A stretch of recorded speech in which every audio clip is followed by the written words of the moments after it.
All right, I thought I'd do a little video tonight of taking the bullet mirrors apart. These are from my 1962 Triumph TR4. So a lot of the Triumph TR range have these bullet style mirrors on their cars. And a lot of the times people want to take them off and clean them up or replace them entirely. These ones have seen better days. They're a little pitted. They're probably original to the car, but I thought I would try to take them off and clean them up, and I thought it'd be a good opportunity for you to see how these come apart so they can be cleaned as individual units. So I'm going to attempt to do this on camera. It's not really tricky. The only tricky bit basically is getting the little retainer off for the glass. So we're going to do that soon, but I wanted to just sort of take you through how this is actually held to the car. Most of these styles are held to the car. So there's a rubber grommet that obviously fits against the door.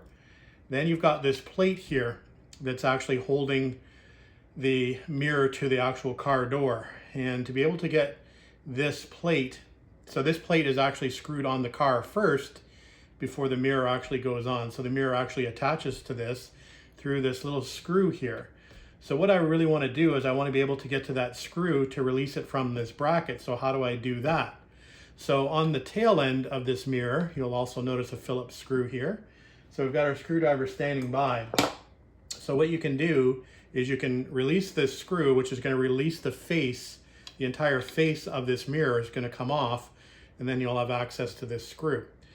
Then obviously once you mount it on the car, you can put the face of the mirror back on by simply tightening this or putting the screw back in the back. So to release the face of the mirror, and this is basically how you adjust the mirror on the car as well. You actually physically have to loosen this Phillips screw back here enough so that you can actually physically turn the face of the mirror in whatever direction you want. So it's kind of a set it and forget it kind of thing. So once you get into the position you want, you just tighten the screw and it should technically stay there.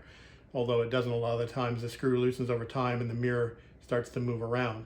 So it's almost a two-person job to actually set these mirrors on the car. You need to be sort of sitting in the passenger seat and basically getting somebody to sort of swivel the mirror for you and then tighten it so it stays in one place. You don't get out and slam the door basically, or move the door getting out of the car. You'll then have to readjust the mirror. So this long screw comes out of the back of the mirror itself. We'll put that over here. I don't know if you've noticed over here, but this is actually the mounting hardware to actually mount it to the car. We'll go over that in a second. So then you can lift this base plate away. It's going to have a little retaining ring in here. A lot of the times these rings here are cracked.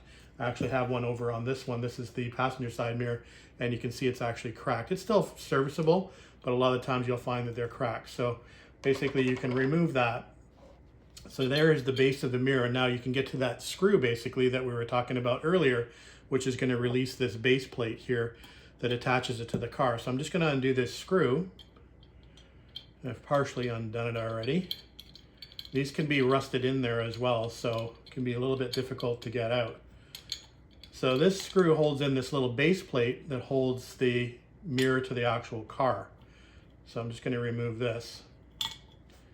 So there's that screw. We'll just put that aside. Here is the actual base plate itself.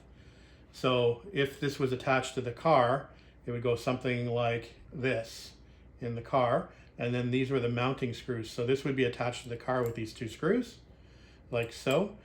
Holes through the door, and then obviously nuts on the inside to hold it tight against the door. Actually, I'm sure if this would be going like this way, because the mirror would be coming this way, right? So it would go basically like that on the car.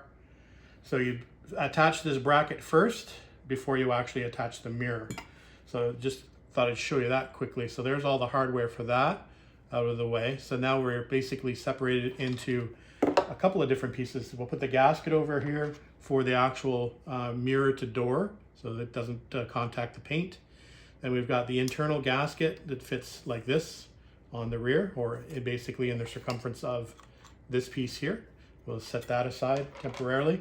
So we've got this piece, and now we've got this piece. Now, this is where the difficult part starts. This is where you need to detach the glass from this piece. So there is actually a ring that runs around, it's a retainer ring that runs around the outside of this piece of glass. It is spring loaded, so you can actually push it in a little bit. It's got a little bit of movement, and obviously you have to be careful with it. And what you're trying to do, there's a split in the ring. I can just barely see it here. We're actually going to try to pry this out. So I've got a couple different style picks here. And again, this is the most difficult part of this job, is to actually pry this ring out. And if the mirrors are older, it can take a little bit of patience to actually get this out, because sometimes they can be seized in there pretty well. Anyway, we're going to attempt to remove this ring. I don't necessarily know if I want to do it on camera. Maybe I'll do it on this mirror over here. This mirror is seems that the groove is a little cleaner. So I've got a pick here, and I'm just going to try to pull this ring out of the groove and lift it up at the same time. Again, it's a little tricky, but with some patience, you can do it, and hopefully without obviously cracking the glass. So it's basically like a piston ring. You want to just kind of pry it up and out. Once you get it started, it's not too bad, but it obviously wants to keep snapping back into the groove. So you really just gotta, there we go. So I've got this started now. You can sort of see that, and you can just sort of follow it around and pull it entirely out of the groove. So there's the retaining ring, and then we should be able to release the actual glass itself by just tapping or pushing on the back. Hopefully this will come out. There we go. So here's the glass coming out. Now behind this, you're going to find a plate, and there actually should be an actual spring in here, and this is why I'm taking this one apart, is because the spring is actually falling out. So this unit here, so there's a retaining plate on the inside here, and this looks something like this when it's reassembled. So this piece goes through like so. There's a little spring that fits here onto this piece like so, and then that keeps pressure, outward pressure on the glass, and it keeps it in place when you actually position it. So this actually fits back in something like that when you put the mirror back together. So there are the components of the mirror. You can see on the back here, this little piece here is where this long threaded screw feeds through the back of the mirror. It actually feeds in here and retains this piece. So hopefully that makes sense. So what we're going to do now is, now that we have it apart into its individual pieces, we're going to take the opportunity to Windex the glass, of course, and we've got some metal polish here. So we're going to use some peak metal polish on the outside of this to polish this up. I don't know if you can see that. It's got quite a bit of tarnish on it, so we're going to obviously try to clean that up a little bit. Again, these are probably the original mirrors to the car. We're going to take the best base that we have. They're both pretty oxidized. I think this one's probably the best. We'll clean them both up and we'll see which one is the best of the two. So I'll sort of turn you off for that. You don't need to see me polish these or Windex this. So I'll just turn it off, and then we'll come back and we'll do a quick reassembly video on these once I get the individual components cleaned up. All right, we'll be back. All right, this is the most difficult part of the reassembly. We've got all the components now cleaned up. So I'm going to try to get the glass back in here. So the first thing you need to do is you need to put your spring back in here. So it's basically how this assembly goes. So spring on the end of this little piece here, just like so. Then this fits through this little slot here. You notice there's basically a dish on this piece. The dish needs to go up towards the mirror. Then this sits in like that. Then you basically put the mirror on top, and then you put the sealing ring back in. Now, I'm probably going to do this off camera because it's pretty fiddly and takes a little bit of patience to do this. I'll play around with it for a couple of minutes here, and then I'll take you off camera if I can't get this done in a half decent amount of time. But it is a little fiddly, and you got to basically get that ring back down into the groove in order to retain the mirror. So again, you could use a third hand here to jam that down into the groove. And just when you think you've got it, it pops up again. You may need to, again, spread the ring out so that it sits in the groove properly. And you may have to use a small screwdriver to push it down into the actual groove to make sure it's seated in there. all the way around. I think I might have got it. So let's see here. That doesn't look like it's seated over here yet.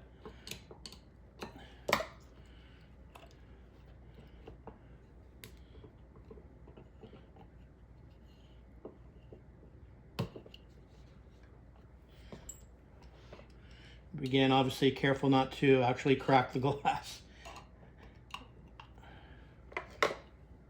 All right, see if that's gonna hold in there. It looks like it's in the groove all the way around, so I think we're successful there, putting the glass back in.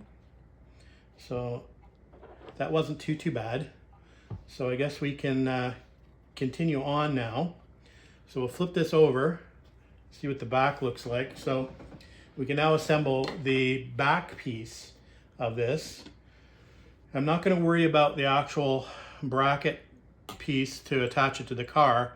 I just want to put this mirror back together. So don't forget your little retaining ring goes in here on this piece.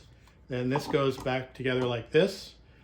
Okay, and just slides in. Then you've got your long screw that goes in the back. Your screwdriver, and just screw that in.